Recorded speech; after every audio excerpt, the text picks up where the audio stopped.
Yeah, so Dr. Tilak Siyambalapitiya, as you all know, I mean, he doesn't want much introduction, but let me very briefly introduce him. He earned his PhD in electrical power engineering from University of Cambridge in 1988. For 10 years, he worked in the Ministry of Power and Energy, Sri Lanka, and at electric utilities in Sri Lanka and abroad. Presently, he works as an energy consultant. He's a visiting lecturer at several universities in Sri Lanka. So this is very brief, but you know his profile. So with that, let me first thank our two presenters who set the stage for our panel discussion. Engineer Lakshita covered the entire CB planning, and Engineer Shavi had, very structural criticism on some of the things, some of the decisions while he was at the helm, and even right now what is going on. So these are very, professional eye openings. And with that, let me invite Dr. Tilak Siyambalapitiya to start his panel discussion. Over to you, sir. Fine. Thank you very much, Dr. Lalit Liyanage, for the opportunity. And to our presenters and the audience, this is how we will conduct the discussion. I will make a quick summary of what Engineer Lakshita and Engineer Fernando presented, and I will present one question to each one of them. And then we open the forum for your questions. So as we start off with my questions to the two presenters, please begin thinking of the questions you would like to ask the panel. I'm sure you have a number of burning questions. You can type your question into the chat box, or you can raise your hand, and when I ask you to come up, then you can switch on your microphone and ask the question. So keep your questions coming in and think about the questions. So we have listened to two very extensive presentations. Engineer Lakshita very clearly said that planning is an art and it involves quite a lot of work. And as you very often hear in the media, Sri Lanka has no plans. So I asked the media, do you want me to show them plans from 1980 that has been prepared for the electricity industry?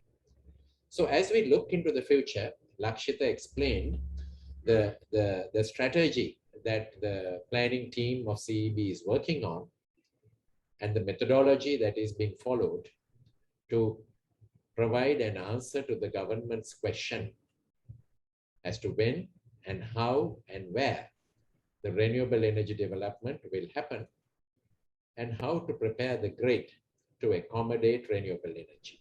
The grid, not only in the transmission level, needs preparation at the distribution level as well.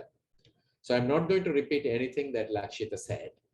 But before I move to my question to Lakshita, Engineer Shavi Fernando represents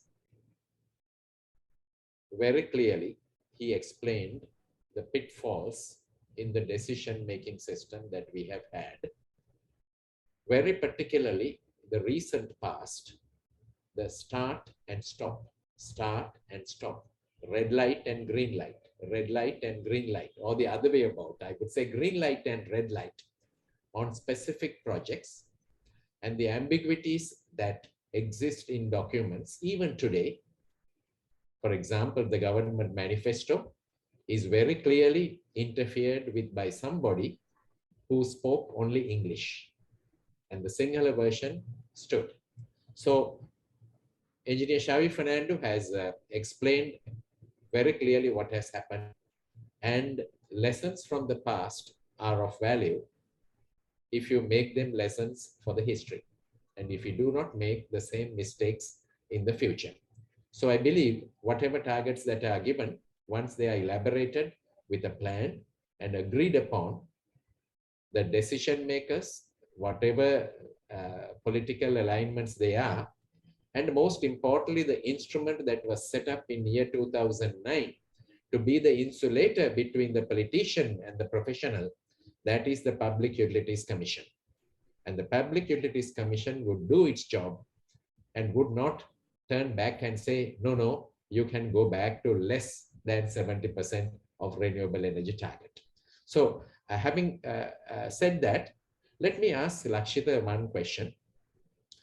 Lakshita, to what degree should Sri Lanka be sensitive, if at all, to what's happening in other countries in the region? Why I'm asking is, Sri Lanka, in terms of overall reliability of electricity supply, was in fact boasting that we were the only country providing electricity, a 24-hour electricity supply, which is the expectation of the society, when countries north of Sri Lanka were experiencing load shedding. Now, such countries have truly and clearly come out of load shedding, whereas Sri Lanka has entered an era of load shedding again. So therefore, Lakshita, to what extent should we be sensitive to what's going on, at least to the north of Sri Lanka, as to how those countries are managing their transition to carbon neutrality or low carbon technologies? Because ultimately, our industry, our commerce would have to compete with countries in the region to start off with. If our electricity is too expensive or less reliable, then our customers are going to be affected, particularly because even a Sri Lankan customer uses only 700 kilowatt hours per person per year, whereas then a customer in India uses 1,100 kilowatt hours per person per year. Over to you, Lakshita, for a quick response. Yeah, we have to be sensitive in the context. Your question carried the answer as well, because we are competing with the same people for our products in the export market. And one of the criteria is, beside the quality, of course, we know that Sri Lankan products are of higher quality, but beside the quality, one of the main criteria is the cost. And most of these products have a very high cost component associated with electricity. So unless we are sure, unless we are very concerned about the cost of electricity, our exporters will lose their competitive edge in the foreign markets where these regional players are competing with us. So that is number one. Number two, attraction of investment. I don't think a prudent investor will come and invest on a country that is having power cuts running into 4 hours. Things will not be, improved in the recent, in the next few months to come. And unless we take a very serious look at where the problem is, things are not going to improve, because all this time we are managing from crisis to crisis. We never learn from the causes that cause the crisis, but instead we are solving the problem. So we have to be very concerned in two aspects. One is the cost of our products, which are competing with these regional players, which are having similar economies with us in foreign markets, particularly when it comes to textile. And also in attracting investment, electricity is a very important infrastructure that must be in place. So in these two respects, we have to be very careful in having a very good electricity system, which we had. All our neighbors have come up from a very much lower level, and then we can very clearly see that they are going past us. But in our case, we started from a very good place, but we are coming down. So we have to be very careful in those two aspects, in terms of competition as well as attracting investments. Fine. Thank you very much, Engineer Lakshita. My next question is to Engineer Fernando. Shavi, I'm sure the young generation, as well as perhaps seniors as well, listening to us on this webinar, are thinking of the next few years, because you gave us some very frightening figures. You said such and such a power plant has taken 25 years to build, and some other power plant has taken 10 years to build. So, Shavi, are we going to have blackouts for next 10 years or 25 years? And if not, in your assessment, what should be done, considering Lakshita's presentation that there is a strong thinking of transition fuel? Over to you, Shavi. I want Dr. Tilak, I wonder whether Engineer Shavi has already a power cut. I can't see him here. Let me check. Can you please contact Shavi? Yeah. Meantime, you can ask you a second question from Engineer Lakshita until I contact him. Well, I think I've covered Lakshita already because I wanted to open the questions to the audience to come up with. The audience, can you please come up? We have several questions from Mr. Botejo. But before I take them up, can I encourage you to type in your questions into the chat as well as to raise your hands with your questions. Dr. Tilak, you will take up Botejo's questions, right? You saw them. Yes, that's right. We will do that after Mr. Fernando joins. Right. Okay, and thank you. Have questions coming in. We have a total of 20 minutes more allocated for the Q&A.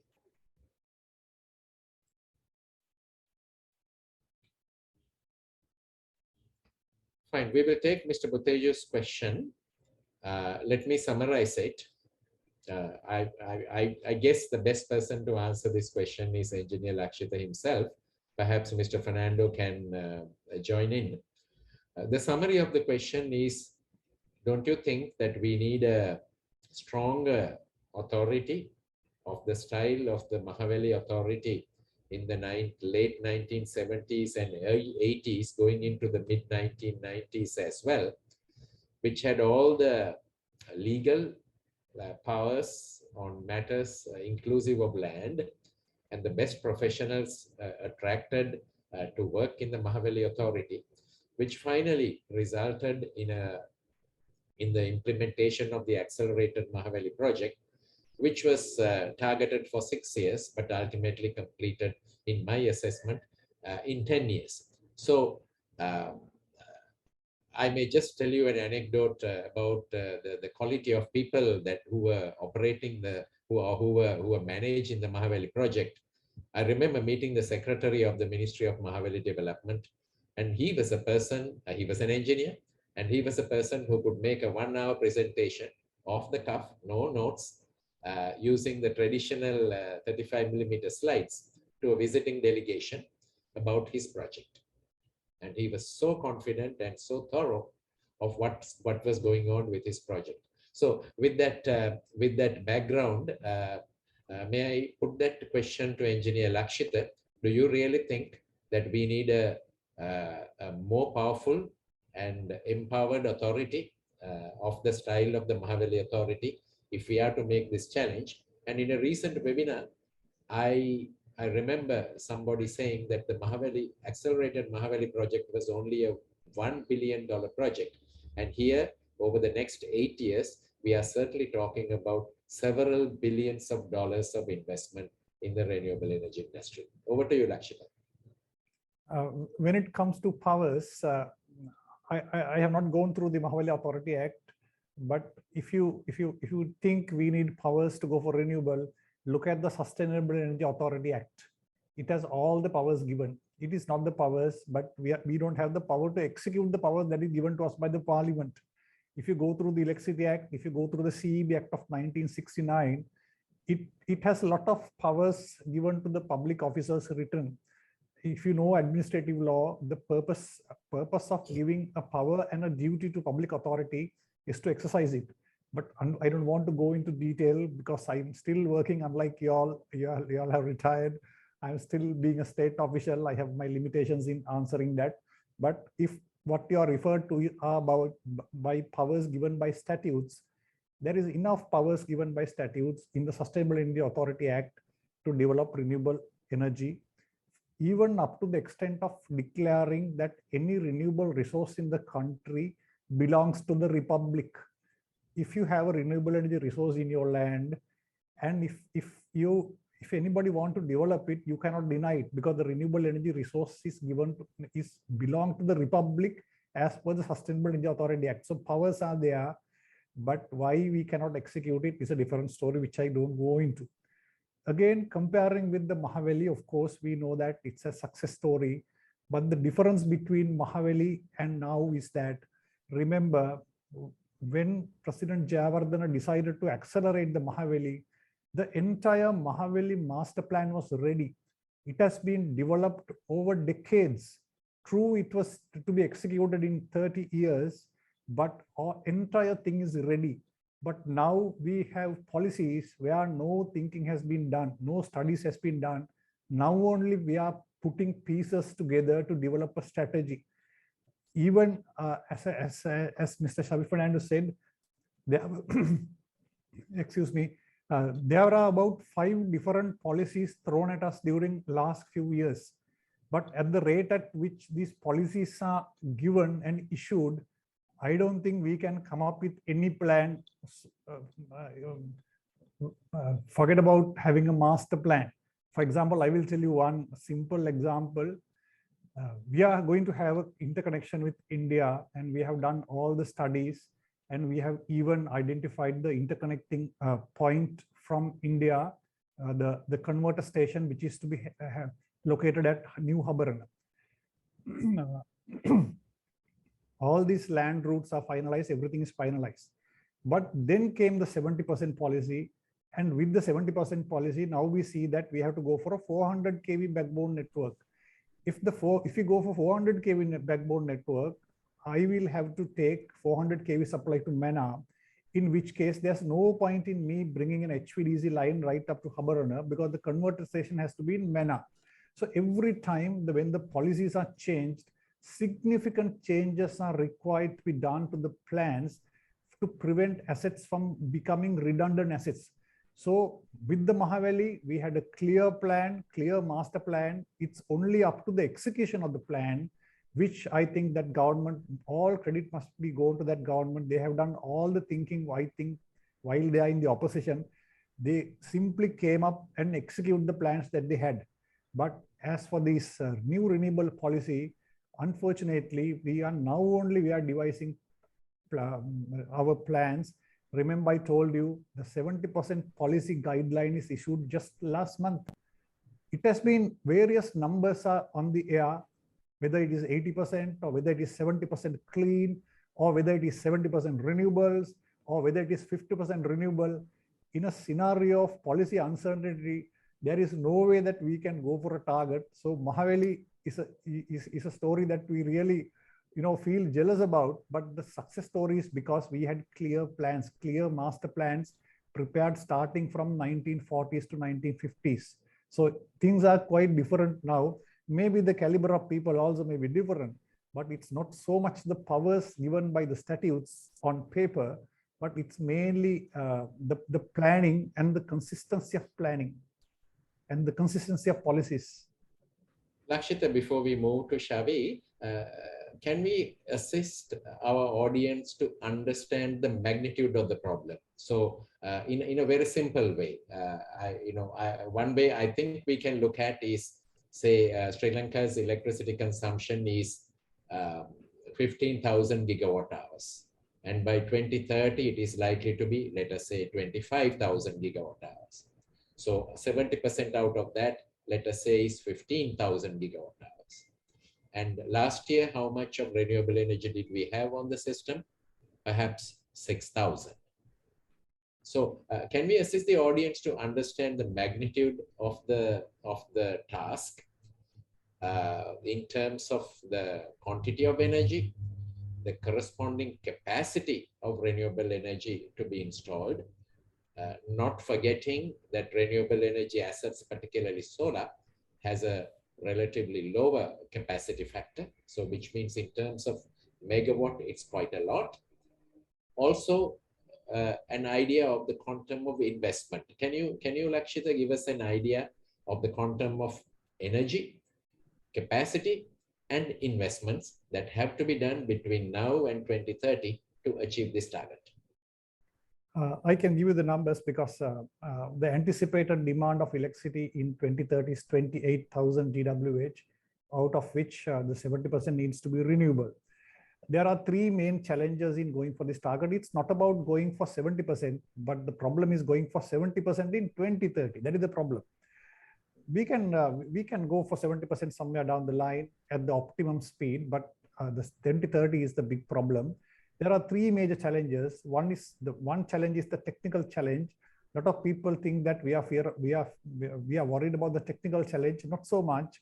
It is actually the lowest of the three challenges. Technical challenge is true. It's a significant challenge.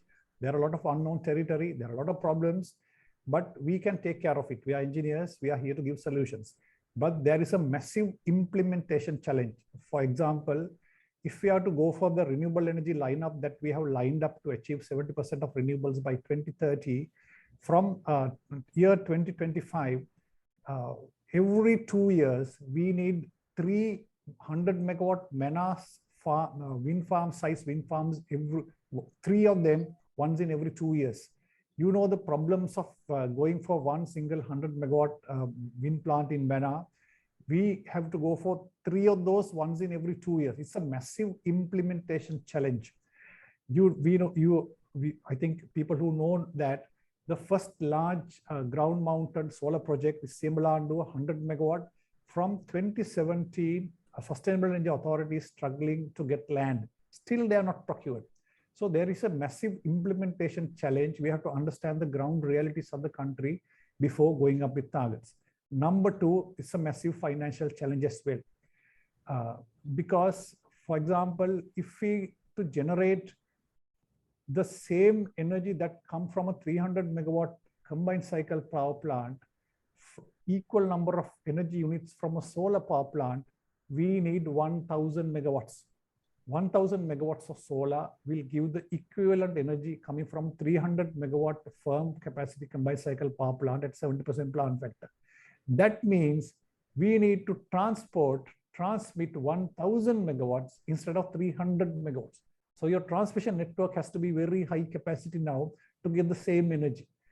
Other biggest problem is, even though the policy is given for energy, percentage of energy, when you're operating a power system, we have to match the supply megawatt to megawatt in real time. We see that even by 25, 26, we will see certain Sundays, we call it the sunny Sunday effect. Especially during the high wind season, there is an overlap between the high wind season and the rainy season.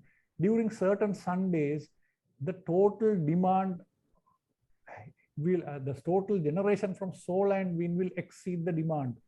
So in order to do that, we have to have batteries of about over 1000 megawatts of batteries in addition to the pump hydro. So these add additional costs into the system. Battery technology, one can say it's coming down, but these numbers are very big. Even though we say we go for indigenous renewable resources, to get indigenous renewable resources, we have to get for imported batteries. These batteries will come up with about 4,000, 5,000 cycles. That is about 10 years at the current rate at which they are cycled. It will be about 10, 12, 15 years. So every 15 years, we have to import batteries about 1000 megawatts imported. So even though the renewable resource is local, we have to import batteries of about 1000 megawatts from foreign countries. So it's a massive, for the transmission network alone, we are still doing the studies, but as per preliminary estimates, for the transmission network, the backbone 400 kV network alone, we will need about $1.7 billion US. $1.7 billion US. Still, they are preliminary numbers. We are still doing the planning studies, simply because to transmit the same amount of energy, the renewables come up with very high power, right? So because of that, it's a big technical challenge, but let us take care of that somehow. It's a massive financial challenge, massive implementation challenge. Even though the government has money, it will be a massive implementation challenge. Unless you align all the government machinery, still it will be a massive implementation challenge for the country. So I see three challenges: technical, financial, and implementation. of course, I can tell you with numbers, but numbers doesn't matter. You have to understand the problem. You have to get a feeling of the problem. If you have any follow-up questions, please ask Dr. Siyambalapitiya. Thank you very much. Welcome back, Mr. Xavi, Engineer Xavi Fernando. We asked a question from you and only to realize that you were offline. My question to you is, I'm sure the audience is keen and suffering from load shedding as any other citizen in this country. And you have very clearly elaborated the abrupt changes in policy, which you imply has landed us in this situation.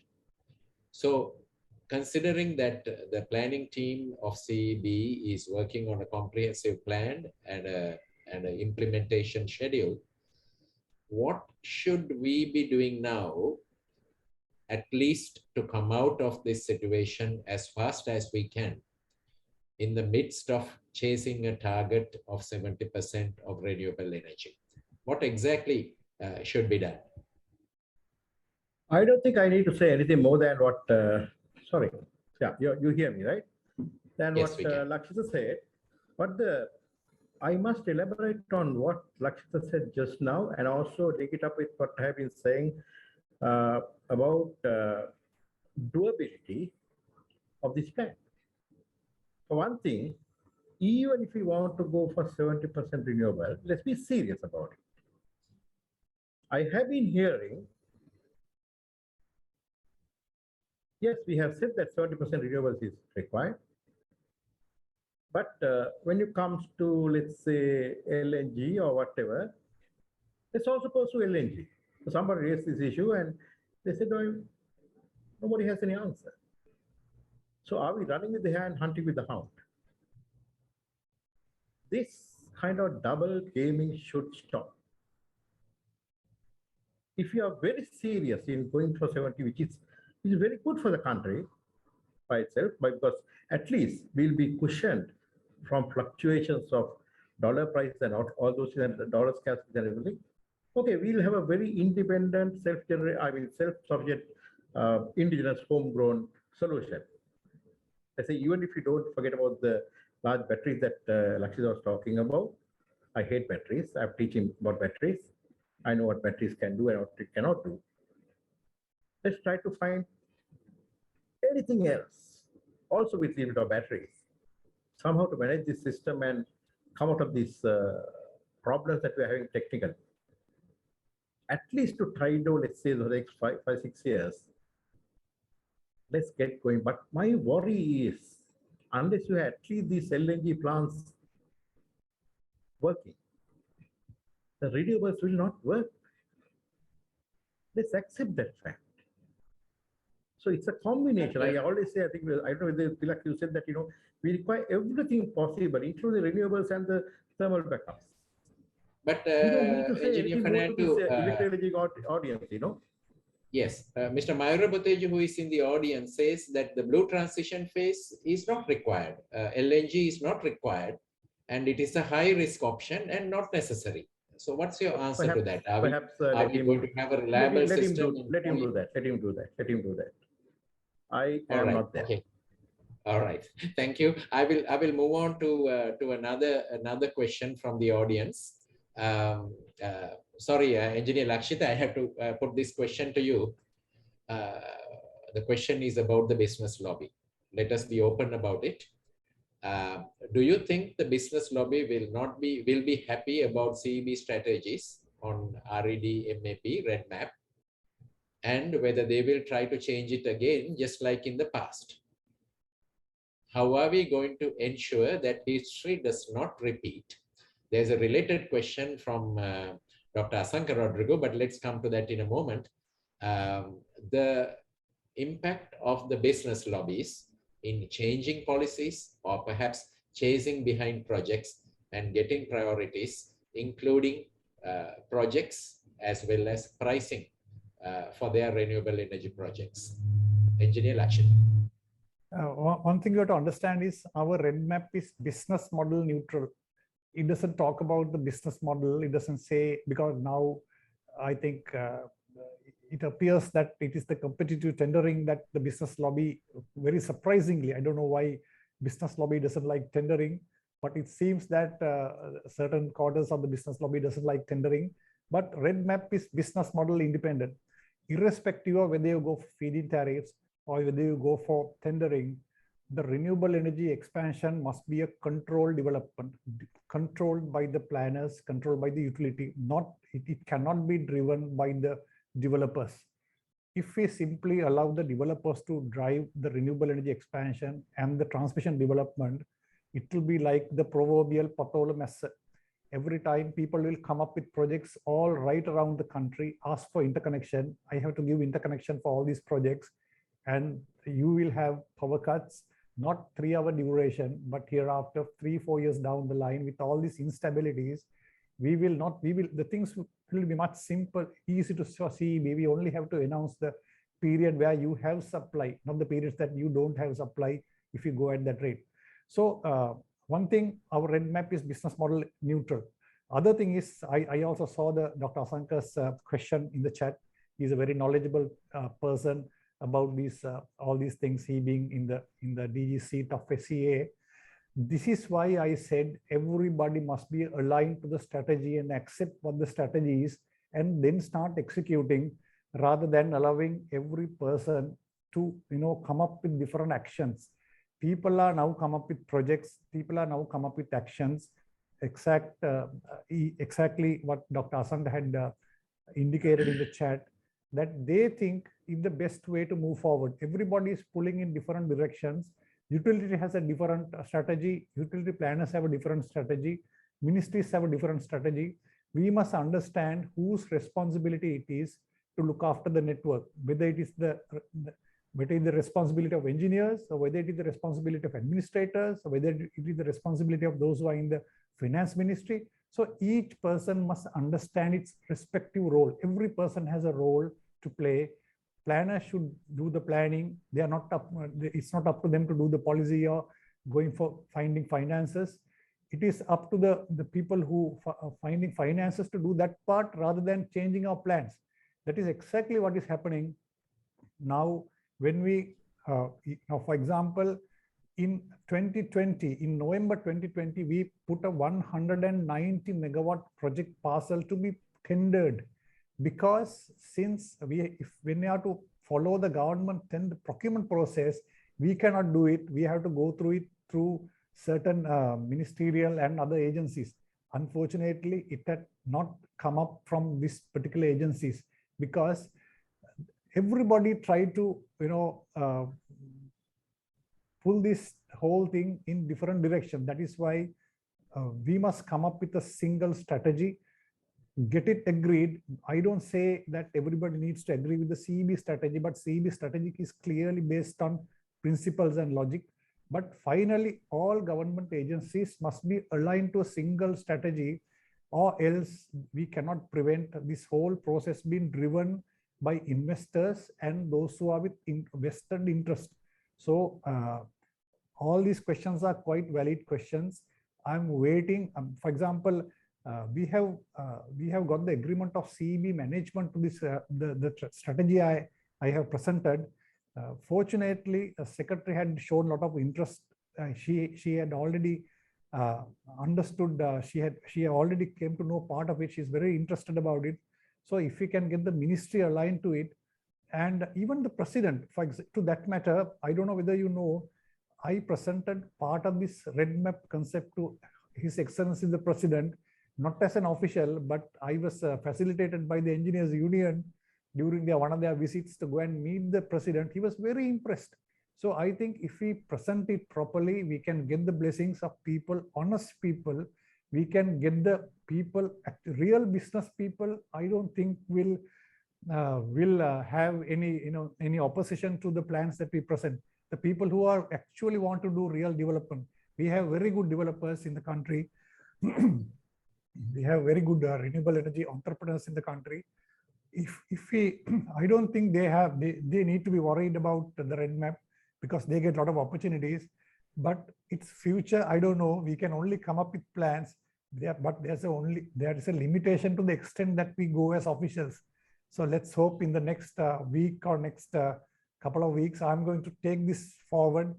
On next Monday, I'm going to present it to a special ministerial subcommittee appointed to take the renewable energy program forward. So I don't know what they would say. I'm going to also present it to the ministry. I don't know what they would say. So we will hope for the best. At least what we can do is our part of the whole exercise. Thank you, Lakshita. You mentioned about a Patola massa. Do we have any example of a Patola massa? You know, I tend to think of the wind resource development in the Putlam district to be something similar to your philosophical Patola massa. What I refer to Patola massa is, for example, now various developers, prospective developers are coming with projects and asking us for interconnection. I can tell you one example, since you don't know what the project I'm referring to, I think I can quote this. There was a 100, I think I can't remember exactly the capacity. I think it's 100 megawatt project, solar project at Medavachia, and it asked for interconnection. So it was put to me, and I said the closest grid is Vaunia grid substation, but Vaunia grid substation is not yet ready for me to give you the interconnection. Then again, it came back and said, okay, don't wait for Vaunia interconnection. Give me the interconnection, that is interconnecting point that is possible right now, which is Anuradhapura. But it's absolutely a total waste of assets to connect a solar park to Anuradhapura substation with such a long transmission line, when we see that there is an augmentation at Vaunia substation coming up. But since there was pressure, we gave the interconnection. Now I think on his part, he's progressing. He had appointed consultants doing grid studies, and he's going ahead. So the transition development cannot be allowed to be developed, dictated, or driven by investors. It must be very clearly driven by the planners. If I draw an analogy with Mahavali, if we don't have the Mahavali master plan, you would not have Victoria power station in its place. Instead, you will be having about 4 or 5 mini hydro plants running at that particular location where we are supposed to locate Victoria. So we have to have a clear plan, and the government must execute the plan rather than allowing everybody else to dictate terms and execute the plans. So that is my answer to your Patola massa. Of course, I can tell you many examples, but I prefer not to. Well, thank you. I will not tax you anymore. Perhaps for a quick question to Engineer Xavi Fernando, is this all because the private sector is allowed to invest in renewable energy?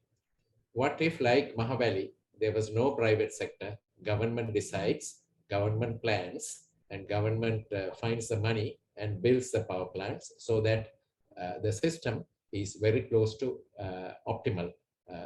What do you think of this? That is what we were used to, Tilak, you and I were in that very comfort zone. That comfort zone is no more there. My biggest problem is this. If the investors can get what they want back, return on investment, at a place that where we can tell them to go and do this, that, or another. Our Lakshya said, without much investments for the next at least 3-4 years, we can absorb about 600 megawatts. Let's do it and see. I keep on telling this. Why don't they allow that 190 megawatts where Lakshita was prepared to absorb? Go ahead. From November 2020, it's lying there on a desk of a ministry. What does it indicate? What is in my mouth, I can't tell. I'm sure everybody understands what I'm trying to say. Either they want the entire country to fail, which I don't think is the real reason, or they want to create chaos and in the melee do whatever anybody wants to do. That's what is happening now, isn't it? Today, isn't it what's happening? So is that what we want? I always say this to myself. do we Sri Lankans deserve to be in this situation? We have all the brains, we have all the wherewithal, we have enough local investors to put money in the renewables. Where is that missing link? Where is that missing link? Who is that missing link? Rather than asking where is that missing link, Tilak, I'll ask who is that missing link? Get rid of that missing link. Everything will flow smoothly. I hate to say this. I'm fascinated by a book written by one of my parallel batchmates from Peradeniya, P.P. Vijayasekar. He once wrote a book, Dumbriya Kilagat Bhuthaya. I wish I had the time and the skill that he wrote to write Vidulia Gilagat Maraya. When Maraya Allah Potugaro, everybody here will be happy, including Mr. Mayur Boteju. He can put all his windmills, all his solar, in the places where Lakshita is showing him to do. We don't want to stop a renewable promotion. But the way it's been done, the way it's being handled, the way they're trying to bring in feed-in tariff, is it reasonable? Of course, rooftops, we may still allow rooftops, small scalers. Go ahead, no problem. There was this Siyambalapitiya project. It was presented to us saying that all barren land. We asked for the details. What 60% are cultivated with corn, right? So we asked, why are you trying to push this in Manandua? 100 megawatts in one place. We have the highways there that Mr. Somara, who was my teacher in Trinity long years ago, trying to promote highway solarization. When it's raining in Kadavath, it will be bright sunshine in Hambantota. So you have diversity of the generation, smoothing out the solar intervention. Distribute solar wherever it's possible. The solar is a distributed source. Unlike in a reservoir, you don't have to generate it in Victoria. It can be anywhere. Distribute as much as possible. Get all the rooftops. I don't care. But of course, the pricing has to be right. Okay, thank you. Fine. Thank you very much. I think Engineer Dr. Lalit Liyanage, we have exceeded the time allocated by 10 minutes already. And I've covered the questions to a great extent with our two resource persons and my own questions put out to them as well. So let us hope that good sense will prevail and a systematic plan, the planning process and a plan will come through. And the rest of the 8 years remaining out of the time window we have up to 2030, there will be systematic development and a plan and a procurement system that will bring us the lowest possible cost of electricity to the country, given the fact that the private sector will be responsible for most of the investments and profit is a given fact for the private sector and our electricity customers and the economy who will have to finally pay for this directly or indirectly. So with that note, let me conclude this discussion session. Thank you very much, Engineer Shamindranath Fernando and Engineer Lakshita, and to my audience who asked some very incisive questions, which opened out more areas for discussion than what was presented by the two resource persons. So thank you very much. And over to you, Dr. Lalit Liyanage, for the conclusion. Yeah, thank you very much. It was a very interesting session. I would say started with Engineer Lakshita Veerasinghe and then Engineer Shamindranath Fernando, and nicely summed up by Dr. Tilak Siyambalapitiya. I can see Engineer Lakshita's colleague, Engineer Rohan Senaviratne, also joined a little later, who actually proposed Engineer Lakshita's name for this presentation when Professor Perra proposed Engineer Shavi and Dr. Tilak. So I thank Engineer Rohan also. I'm very thankful. Actually, this was 2 months hard work between 4 of us, right? Engineer Shavi created this WhatsApp group, and then we had a lot of discussions, in order to, finalize the topic and who would present what and how we will, come up with this nice plan today. So I thank Engineer Shavi for taking the leadership, and then Engineer Lakshita for the excellent presentation, and Dr. Tilak for nicely summing up the webinar. And once again, I thank Professor Perra for initiating this discussion. And we had, when I started the introduction, it was 48. And then when I handed over to Engineer Lakshita, it was 59. But as we moved on, it went up to 80 plus participation. So we should be very happy, and we can see the interest in the engineering community about this sustainable energy, considering present day crisis and all other issues. So I thank all 3 presenters for joining with IET Sri Lanka Network and for contributing for a very productive, very interesting presentation. We will, although this is virtual, we will deliver your token of appreciation in time to come. Thank you very much once again. And I thank the audience for surviving until now. We started at 6:30 and now it's 8:45. Still, I mean, I thank especially Myra Boteju, who bombarded us with so many questions. Thanks Myra, and also all other audience who raised questions and who were very who was a very enthusiastic audience.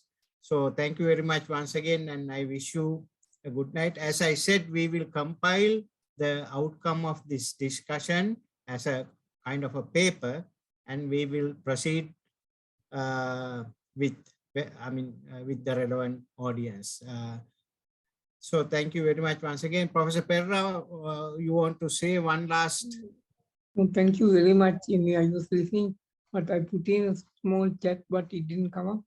But what I asked is, during my time, of course, 1977 to 89, government always consulted us before making policy or before making targets. And if they didn't, we used to fight with them and somehow to see that justice is done. But I don't know whether that is happening now, or whether they're just dictating policy and targets without proper analysis. I'm not sure. My question is to Lakshita basically, but anyone can answer that. It's a very simple answer, sir. Answer is no. I That's a pity. I would say During loud no. I would say during loud my no, time, sir. I think Shavi will remember, it was during my time that we properly organized this planning, Absolutely.